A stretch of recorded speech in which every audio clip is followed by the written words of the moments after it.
Okay guys, mag-stationary bike ulit tayo ha. Magbabawas ako ng timbang kasi ayan, malaki pa rin ang tiyan ko. So, yung dahil malaki ang aking braso de Mercedes, papawis pa rin ako kasi grabe. Parang feeling ko hindi naman ako lumiliit kasi hindi naman ako kumakain ng malakas. Diba? So, ngayon, kahit malang mga siguro mga, tingnan ko kung kayanin ko ng 3 minutes. Reset natin. Ayan, 0 yan ha, 0. Kasi guys, alam mo, kahit 1 minute pa lang 2 minutes, sobrang pagpapawisan ka na tapos dito ang sakit sa, ang pinakamasakit yung tuhod. Mas papawisan ka rito kaysa yung nag-walking ka. Di ba, ilang araw ba, 3 days ago, nag-jogging kami at nag-walking. Pinawisan naman kami, although pinawisan ng konti, pero hindi talaga katulad dito, sobrang pawis ka talaga. Kaya parang mas feel ko dito, at least dito lang ako sa bahay. Ang nangyayari kasi kapag lumalabas kami after walking, jogging, syempre kakain sa labas, ay magastos talaga.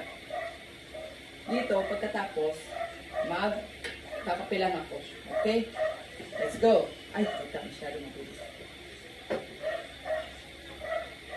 Yan. Aray ko. Lumulas. Dali lang. Yan. Ay, masyado pa rin mabilis. Yan.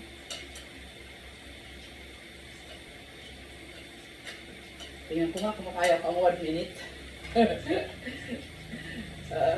Join me guys, let's go! Magbawas tayo ng timbang. Nako, pag talagang 50 na, eto na. Okay naman, wala naman ako masyadong nararamdaman. Ang akin lang, gusto ko talaga magbawas ng timbang. Para syempre, medyo tumaas na rin yung cholesterol ko, tsaka may konting uric daw, according dun sa laboratory ko. Kaya kailangan magbawas ng timbang.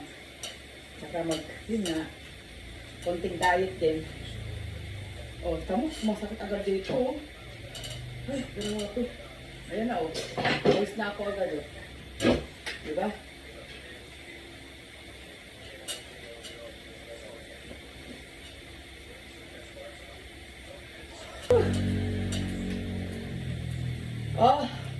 Oh my God, grabe na to. Nakapagod.